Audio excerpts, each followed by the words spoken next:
안녕하세요. 모두가 사는 교회 올리브교회 박종훈 목사입니다. 오늘도 하나님의 은혜와 평강이 우리 주 예수 그리스도 안에서 저와 우리 모두에게 넘쳐나길 주의 이름으로 축복합니다. 오늘은 히브리서 4장 1절에서 16절 말씀에 근거해서 영원한 안식에 들어가는 길이라는 제목으로 하나님의 말씀을 전하도록 하겠습니다. 네, 히브리서는 예수님을 믿는 유대인 그리스도인들이 다시 유대교로 돌아가는 것을 안타까워하는 마음으로 기록한 성경이라고 그랬지요. 오늘 본문 말씀도 박해가 두렵고 고난이 힘들어서 다시 유대교로 돌아가려고 하는 그런 많은 그리스도인들을 향해서 경고하고 있는 말씀이다, 이렇게 보시면 되겠습니다. 오늘 좀 더 구체적으로 영원한 안식에 들어가는 길이라는 관점을 가지고 오늘 말씀을 살펴보도록 하겠습니다. 오늘 본문에서 히브리서 기자가 말씀하고 있는 영원한 안식에 들어가는 길이 무엇일까요? 세 가지로 정리해보면 다음과 같습니다. 첫째로, 약속한 안식에 이르지 못할 자가 있을까 두려워하라 라고 히브리서 기자가 말씀하고 있습니다. 본문 1절에 이렇게 말씀합니다. 그러므로 우리는 두려워할지니 그의 안식에 들어갈 약속이 남아있을지라도 너희 중에는 혹 이르지 못할 자가 있을까 함이라. 약속을 받은 자라 할지라도 안식에 들어가지 못할 수 있다. 그러므로 두려워하라, 이렇게 말씀하고 있습니다. 이스라엘 백성들이 가나안 땅에 들어갈 것을 약속받았지만 많은 사람들이 가나안 땅에 들어가지 못했죠. 그런 것들을 염두에 두면서 영원한 안식에 들어갈 약속을 받았다 할지라도 들어가지 못할 수 있다라는 두려움을 가지고 살라라고 말씀하고 있는 것입니다. 둘째로, 복음의 말씀을 믿음과 결부시켜서 들어야 한다라고 말씀하고 있습니다. 본문 2절 이하에 이렇게 말씀하고 있습니다. 그들과 같이 우리도 복음 전함을 받은 자이나 들은 바 그 말씀이 그들에게 유익하지 못한 것은 듣는 자가 믿음과 결부시키지 아니함이라. 6절, 그러면 거기에 들어갈 자들이 남아있거니와 복음 전함을 먼저 받은 자들은 순종하지 아니함으로 말미암아 들어가지 못하였으므로, 그러므로 우리가 저 안식에 들어가기를 힘쓸지니 이는 누구든지 저 순종하지 아니하는 본에 빠지지 않게 하려 함이라.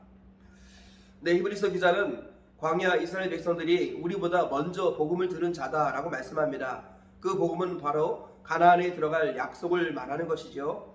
하나님께서 그들에게 복된 소식, 좋은 소식, 기쁜 소식으로 가나안에 들어갈 수 있도록 약속을 주셨습니다. 그러나 그 하나님의 말씀을 믿음과 결부시키지 않았던 수많은 사람들은 약속을 받았을지라도 가나안에 못 들어갔다. 그리고 그것은 불순종 때문이었다 라고 히브리서 기자가 말씀하고 있는 것입니다. 셋째로, 우리가 믿는 도리인 예수 그리스도를 굳게 붙잡고 은혜의 보좌 앞에 담대히 나아가야 한다라고 말씀하고 있습니다. 본문 14절 이하에 이렇게 말씀하지요. 그러므로 우리에게 큰 대제사장이 계시니 승천하시니 곧 하나님의 아들 예수시라. 우리가 믿는 도리를 굳게 잡을지어다. 우리에게 있는 대제사장은 우리의 연약함을 동정하지 못하실 이가 아니요 모든 일에 우리와 똑같이 시험을 받으신 이로되 죄는 없으시니라. 그러므로 우리는 긍휼하심을 받고 때를 따라 돕는 은혜를 얻기 위하여 은혜의 보좌 앞에 담대히 나아갈 것이니라. 네, 히브리서 기자는 결국 영원한 안식에 들어가는 길은 우리 믿는 도리이신 예수 그리스도, 그분을 꽉 붙들고 의지해야 한다는 것입니다. 그래서 나의 상태나 상황 이런 것들이 아니라 예수님을 붙들고 은혜의 보좌 앞에, 즉 하나님 앞에 담대히 나가는 것, 이것이 바로 영원한 안식에 들어가는 길이다라고 말씀하고 있는 것입니다. 오늘 이 세 가지 말씀에 근거해서 우리가 얻을 수 있는 교훈들을 살펴보도록 하겠습니다. 첫째, 구원은 이미 성취되었으나 아직 완성되지 않았다라는 것을 기억해야 합니다. 히브리서 기자는 우리가 가나안에 들어갈 약속을 받았을지라도 들어가지 못할 자가 있을까 두려워하라 말씀합니다. 반면에 3절에 또 이렇게 말씀하지요. 이미 얻은 우리들은 저 안식에 들어가는 도다. 이미 우리는 안식을 얻었다, 그래서 저 안식에 들어간다, 이렇게 말씀하고, 또 한편으로는 우리가 약속을 받았을지라도 안식에 못 들어갈 수 있으니까 두려워하라, 이렇게 말씀하지요. 이것은 서로 상반되는 개념이 아니라 진리의 거룩한 이중성입니다. 하나님의 진리는 거룩한 이중성 또는 양면성이 있습니다. 그래서 already but not yet, 신학적으로는 이미 그러나 아직, 이렇게 표현합니다. 우리의 구원은 이미 예수 그리스도 안에서 성취되었습니다. 그러나 아직 완성되지 않았습니다. 하나님께서는 우리가 이미 구원받은 자라고 분명히 말씀하십니다. 그러나 또한 하나님께서는 두렵고 떨림으로 너의 구원을 이루어 가라 라고 말씀합니다. 구원은 이미 성취되었지만 아직 완성되지 않았다라는 것입니다. 그러므로 신앙생활은 이미와 아직 사이에서의 거룩한 긴장을 유지하는 것이라고 말할 수 있습니다. 이것을 신학적으로는 성화라고 말할 수 있습니다.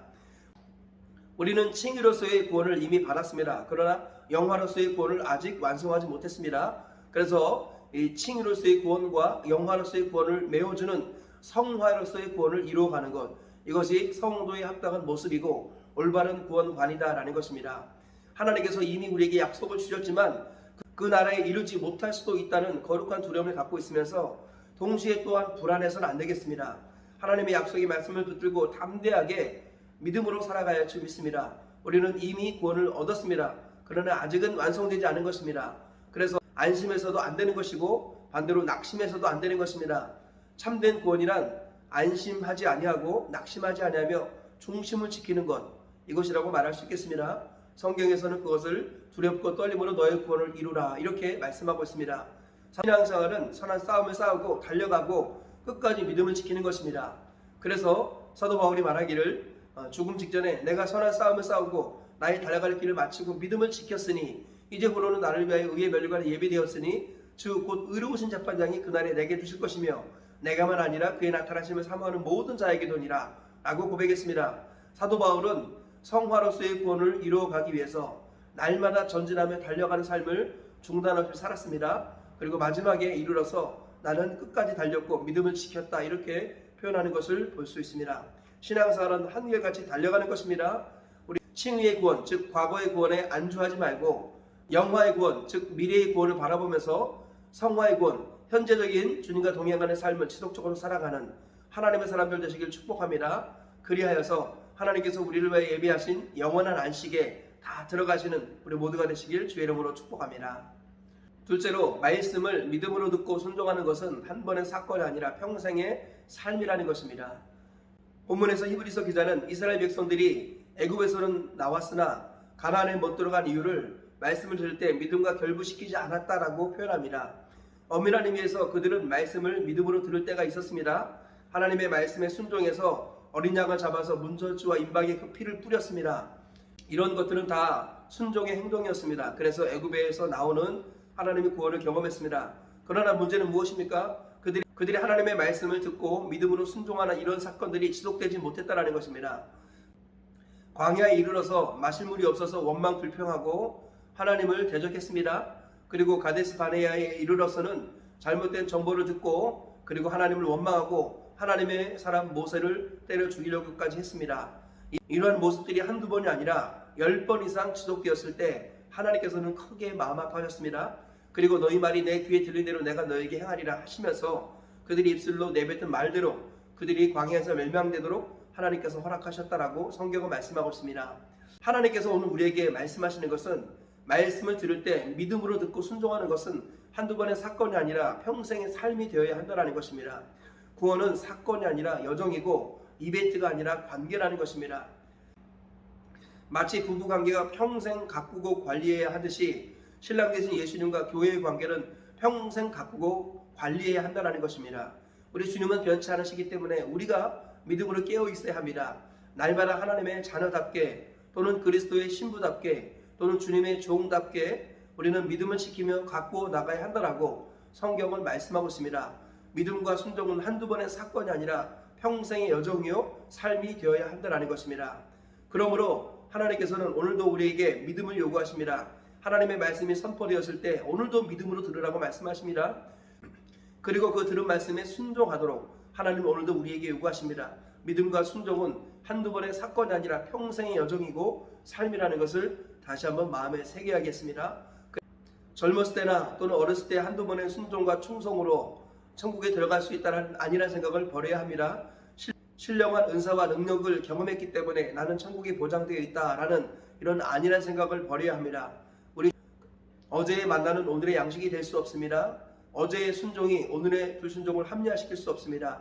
하나님께서는 날마다 순종하며 날마다 믿음으로 말씀을 듣고 그 말씀을 따라 살라고 말씀하십니다. 이 사실을 꼭 기억하시면서 구원의 기나긴 여정 속에서 끊임없이 믿음과 순종으로 살아내셔서 마지막 날 영원한 안식에 들어가시는 저와 우리 모두가 되시길 주 이름으로 축복합니다. 셋째로 항상 우리 주 예수 그리스도를 붙들고 하나님 앞에 담대히 나와야 한다라는 것입니다. 히브리서 기자는 우리가 믿을 만한 대제사장이 계신데 그분은 바로 하나님의 아들 예수님이라는 것입니다. 그래서 하나님의 아들 예수님을 흔들리지 말고 굳게 붙잡으라고 말씀합니다. 왜냐하면 우리가 믿는 대제사장 예수님은 우리의 연약함을 동정하지 못하시는 분이 아니라는 것입니다. 그분은 우리가 똑같이 모든 것에 한결같이 시험을 받으셨지만 죄를 짓지 않으셨습니다. 그분은 우리의 연약함을 아시고 우리를 긍휼히 여기십니다. 우리가 그분을 의지할 때 능히 하나님의 보좌로 우리를 인도하신다고 말씀합니다. 그러므로 긍휼하심을 받고 때를 따라 돕는 은혜를 얻기 위하여 은혜의 보좌 앞에 담대히 나아가라 라고 말씀합니다. 어떻게 나가야 합니까? 바로 우리의 대제사장 되신 예수 그리스도를 붙들고 의지하여 담대히 은혜의 보좌 앞에, 지성소 앞에, 하나님 앞에 나아가라고 말씀하는 것입니다. 그러므로 신앙생활은 예수님 안에서 담대한 것입니다. 나를 의지하지 말고 예수님을 의지하여 담대해야겠습니다. 또 나의 환경과 상황이 부족하고 연약해서 내가 이전에 지은 죄 때문에, 내가 아직 끊지 못하는 죄 때문에 은혜의 보좌 앞에 담대히 나오지 못한다면 우리 주 예수 그리스도의 십자가의 가치를 떨어뜨리는 것입니다. 우리가 이렇게 연약함에도 불구하고 하나님께서는 아들을 보내셨고, 아들 예수님은 의인이 아니라 선인이 아니라 나 같은 죄인을 위해서 죽으시고 다시 살아나셨습니다. 내 수준으로 예수님의 사랑을 생각해서는 안 되겠습니다. 우리 주님의 사랑은 내가 생각하는 것보다 더 큽니다. 무엇을 상상하든 그 이상이 바로 나를 향한 주님의 사랑인 것입니다. 이 사실을 잊지 마시고 매 순간마다 나를 의지하여 낙심하거나 나를 의지하여 교만할 것이 아니라 은혜의 보좌 앞에 우리 주 예수 그리스도를 의지하여 담대히 나가시는 우리 모두가 되시기를 축복합니다. 그 말씀의 결론을 맺겠습니다. 히브리서 기자는 다시 유대교로 돌아가는 유대인 그리스도인들을 향하여서 진정한 영원한 안식에 들어가는 길이 무엇인가를 오늘 우리에게 역설하고 있습니다. 이 말씀을 통해서 세 가지 교훈을 발견했습니다. 첫째로 구원은 이미 성취되었지만 아직 완성되지는 않았다라는 것입니다. 그러므로 우리가 이미 얻은 구원에 대해서 안심해서는 안 되겠고 아직 얻지 못한 구원에 대해서 낙심해서는 안 되겠습니다. 신앙생활은 안심과 낙심 사이에서 중심을 지키는 것입니다. 칭의의 구원과 영화의 구원 사이에서 성화의 구원을 이루어가는 것입니다. 이 원리를 꼭 기억하시고 저와 우리 모두가 두렵고 떨림으로 성화의 구원을 이루어 나가시고 장차 영원한 안식에 들어가시기를 축복합니다. 둘째로 말씀을 듣고 믿음으로 순종하는 것은 한두 번의 사건이 아니라 평생의 삶이라는 것입니다. 어제의 만나가 오늘의 양식이 될 수 없듯 어제의 순종은 오늘의 불순종을 합리화시킬 수 없습니다. 우리 주님께서는 믿음과 순종의 삶이 일상에서 일생 동안 이루어져야 한다라고 말씀합니다. 저 우리 모두가 일상에서 일생까지 믿음과 순종의 삶을 살아내시길 주의 이름으로 축복합니다. 셋째로 항상 우리 주 예수 그리스도를 붙들고 하나님의 은혜의 보좌 앞에 담대히 나아가야 한다는 것입니다. 우리가 믿고 의지할 분은 오로지 예수님밖에 없다는 것을 잊지 말아야겠습니다. 예수님 안에서 우리는 담대히 하나님 앞에 나아갈 수 있습니다. 그것이 바로 나를 위해서 십자가에 못 박혀 죽으시고 부활하신 예수님을 영화롭게 하는 것임을 잊지 말아야겠습니다. 항상 예수님을 의지하여 담대히 은혜의 보좌 앞에 나가시고 하나님 만나시는 우리 모두가 되시고 마지막에 영원한 안식에 들어가시기를 주의 이름으로 축복합니다. 오늘 평생 동안 이와 같은 삶을 살다가 주님 앞에 가시는 저와 우리 모두가 되시길 주의 이름으로 축복합니다.